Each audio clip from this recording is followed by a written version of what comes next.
ස්තුති කරනවා. මේ සහෝදරිය අද මේ ස්ථානයට ඇවිල්ලා මාස 6ක් වෙනවලු. ඉතින් මේ ස්ථානයට එන ප්‍රථමේ සහෝදරියගේ පාදවල ඇවිදින්න බැරුව යම් පෙරලීමක් වගේ ලොකු වේදනාවක් තිබුණා තියෙනවා අවුරුදු 5ක් තිස්සේ. වෛද්‍ය ප්‍රතිකාර ගත්තත් ඒ ප්‍රතිකාර වලින් කිසිම සුවයක් අතුනේ නැහැ කියලා සහෝදරිය කියනවා. නමුත් ස්වාමීන් වහන්සේ අද වෙදී සියලු වේදනා ඉවත් කරලා ඇවසුව කරලා ආශිර්වාද කරලා ඇරියනවා. ඒකේ පවුලක් සමග ඇගේ දරුවන් සමග ප්‍රීතියෙන් ජීවත් වෙනවා කියලා ස්වාමීන් වහන්සේට ස්තුති කරනවා. මේ හොසානා සභාවේ සහෝදරිය දරුවනුත් ඇවිල්ලා අදට අවුරුදු 3ක් සම්පූර්ණ වෙනවලු. ඉතින් ස්වාමීන් වහන්සේට ස්තුති කරනවා. මේ සභාවට එද්දී ඕල් මේ ස්ථානවල ආවේ රෝගීන් ඉන්නවලු. ඉතින් දරුවන්ටත් බරපතල ලෙස ඇතුළු රෝගී තිබුණලු. සහෝදරියටත් බොහෝ රෝග තිබිලා තිබෙනවා. ඉතින් ස්වාමීන් වහන්සේට ස්තුති කරනවා. මේ සභාවට පය ගසලා මාස 3ක කාලයක් ඇතුළත ස්වාමීන් වහන්සේ හැම රෝගවලින් ඇවසුව කරලා ඒ දරුවව සුව කරලා උන්වහන්සේගේ පවුල ආශිර්වාද කරලා අද වෙනතුරු උන්වහන්සේ ගෙනවිත් තිබෙන නිසා ඒ ආත්මික ගමන වර්ධනය කරමින් ඕන රැගෙන යන නිසා දෙවියන් වහන්සේට ස්තුති කරනවා. ස්වාමීන් වහන්සේගේ කරුණාව වුණා මට දරුණු කොන්දයාමාවක් තිබුණා. ස්වාමීන් වහන්සේගේ දාසේ අපි අලුතෙන් ගත්ත දිවසටයි එක විනාඩි 2යි ආගමනයේ කොන්දයාමාව සුව වුණා. ඒ වගේම අපි බොහෝ සභාවට දීලා තියෙනවා දෙවියන් වහන්සේගේ දාසේ ගාවට. ඒත් මේ වගේ දාසේ හම්බුනේ නැහැ ස්වාමීන් වහන්සේ තුළ මම සිතාකාරන් දිනුනා අන්‍ය භාෂාව ලැබුණා.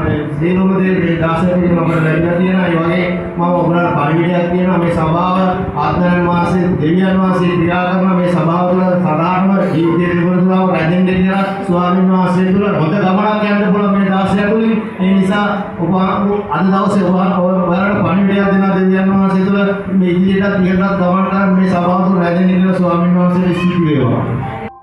ස්තුති කරනවා. අපි මේ සභාවට ඇවිල්ලා අද මේ සංවත්සරයට සම්බන්ධ වෙන උන්වහන්සේගේ කරුණාව දුන්නා. ඒ වගේම දෙවියන් වහන්සේට ස්තුති කරනවා. අපි මේ සභාව ආරම්භ කළා වූ පළමු පවුල ලෙස ස්වාමීන් වහන්සේ අපව තෝරගෙන තිබෙනවා. ඉතින් දෙවියන් වහන්සේට ඒ නිසා ස්තුති කරනවා. අපි මේ හොසන්න සභාවට එදී මාත් මගේ මහත්තයා අපි වෙන්නම කියලා තමයි තීරණය කරගෙන හිටියේ. නමුත් ස්වාමීන් වහන්සේ ඒ හැම බාධාවක් අයින් කරලා අපේ පවුල ආශිර්වාද කරා. ඒ වගේම මම මේ සභාවට එද්දී මට සුව කරන්න බැරි වකුගඩු වල විස බීජයක් කියලා තිබුණා. ડોක්ටර්ස්ලා කිව්වා හොඳ කරන්න බෑ කියලා. ඉතින් ස්වාමීන් වහන්සේ මේ සභාවට පය ගැසු දවසේ මේ රෝගේ මගෙන් ඉවත් කරලා ડોක්ටර්ලා පවා අවිත කරන විදිහට ස්කෑන් රිපෝට් පවා ආශිර්වාද කරලා උන්වහන්සේ මාව සුව කරා. ඒ වගේම තමයි මම මේ සභාවට එන්න කලින් යක්ෂාත්මයේ පීඩාවෙන් දා ස්වාමීන් වහන්සේ එනම අඳුරු අන්ධකාර බලයෙන් පවා මාව නිදහස් කරා. උන්වහන්සේ මගේ පවුලට ආශිර්වාද කරා. අපි පවුලක් විදිහට සේවය කරන ස්වාමීන් වහන්සේ අපව තෝරගත්තා.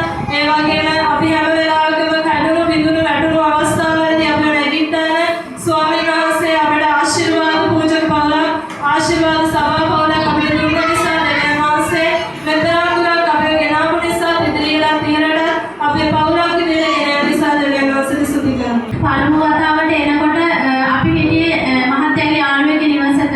ඒ මොහොතේදී අපේ දේවදත්තුමා දෙවියන් වහන්සේගේ අනාගත වාක්‍යයක් කිව්වා අපිට ඉඩමක් ලැබෙනවා කියලා. ඒ වගේම යේසුස් වහන්සේගේ නාමයෙන් අපේ අතේ මුදල් නොතිබුණා. යේසුස් වහන්සේගේ නාමය තුල වචනය කරුණු කොටගෙන අනාගත වාක්‍ය ඉටු කරලා තියෙනවා. මගේ දෙවියන් වහන්සේට මම අනේක වාරයක් ස්තුතියි කියනවා. දෙවෙනි වතාවට මගේ බඩේ යම්කිසි බලපෑමක් ඇති වෙලා තිබුණා. එවිට දේවදාසයත් දේව ගැතිතුමියත් මම උදෙසා බඩට අත තියලා ආඥා කරනකොටගෙන මගේ උදරයට යම්කිසි බලපෑමක් ඇති වෙලා තිබෙන මොහොතේදී මගේ බඩ තුල එකපාරට